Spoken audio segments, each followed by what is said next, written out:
আজ ভারতীয় জনতা পার্টি ত্রিপুরা প্রদেশ কমিটির নির্দেশ অনুসারে মুক্তধারা হলঘরে ত্রিপুরা প্রদেশ সোশ্যাল মিডিয়ার এক দিবসীয় কার্যক্রম অনুষ্ঠিত হয়।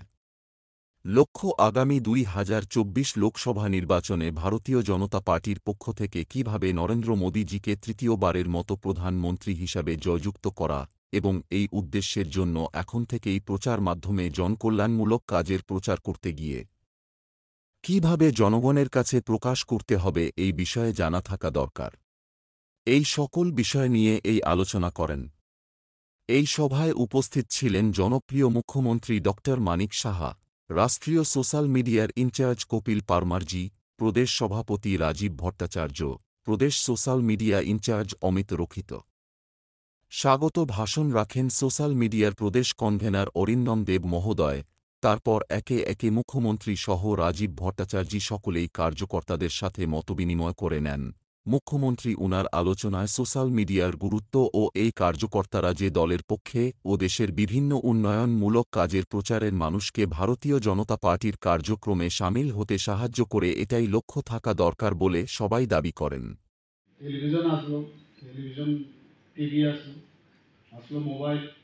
এখন তো একটা মোবাইল দিয়ে একটা ভয় লাগে, এটা অনেকটা ওই এসএলআর মতো। হ্যাঁ, কি বলে ওনারা যে ইউজ করে বন্দুকের মতো, কখন যে কি বেরিয়ে যাবে যে কোনো কিছু হতে পারে, রাইট হয়ে যায় অনেক সময় একটা ইনফরমেশন দিলে। তো খুব এই বিষয়টা খুব সেন্সিটিভ, এটাকে সযত্নে রাখা, খুব সযত্নে। এদিক সেদিক হলে বিপদ। তো ইনফরমেশন যেটা আমাদের মাননীয় সভাপতিজি বললেন যে 1.5 লাখ করতে হবে, এটা একটা টার্গেট নিয়ে চললে সুবিধা হয়। আর কন্টেন্ট তৈরি করা এটা একটা আর্ট, কিন্তু সভাপতিজি বলার চেষ্টা করেছেন কন্টেন্ট তৈরি করা একটা, যারা লেখক আপনারা দেখবেন তাদের মধ্যে কিন্তু একটা সৃষ্টি হয়, ওদের মস্তিষ্ক থেকে বই হয়, আর্টিকেল তৈরি হয়। এখন মিডিয়ার মধ্যে যেটা বলা হচ্ছে যে আপনাদের মোবাইলে কোনো কিছু হলে একটা টিপ দিলাম, কন্টেন্ট তৈরি করে দেওয়া, টুইটারেই হোক। সোশ্যাল মিডিয়ার একটা বিশাল বড় গুরুত্ব এখানে রয়েছে। এই সোশ্যাল মিডিয়ার মাধ্যমে আমাদের যে চিন্তাধারা, আমাদের যে চিন্তাধারার বহিঃপ্রকাশ, সেটাই সোশ্যাল মিডিয়ার মাধ্যমে আমরা সেটা করে থাকি।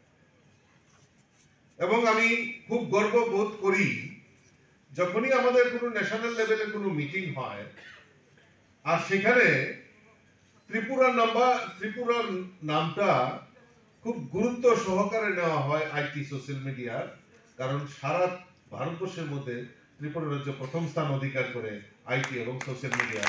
আর তার কৃতিত্ব একমাত্র এখানে যারা বসে রয়েছে ভলান্টিয়ার, তাদের দ্বারাই সেটা সম্ভব।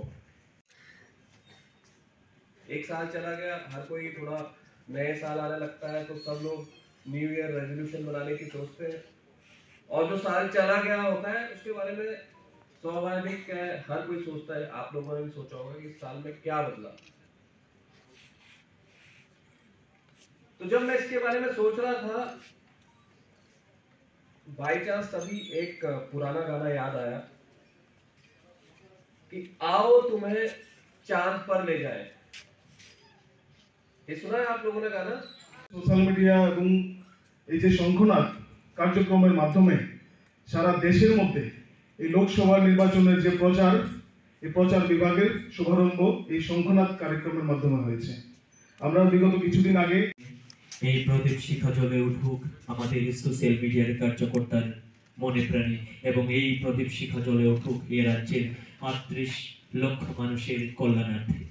এই প্রদীপ শিখা জ্বলে উঠুক এ রাজ্যের তথা জীবজন্তু সর্বস্তরের জনগণের কল্যাণার্থে।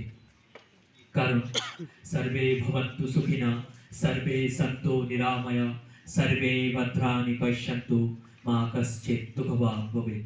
আমরা সকলের কল্যাণ চাই, সকলের মঙ্গল চাই।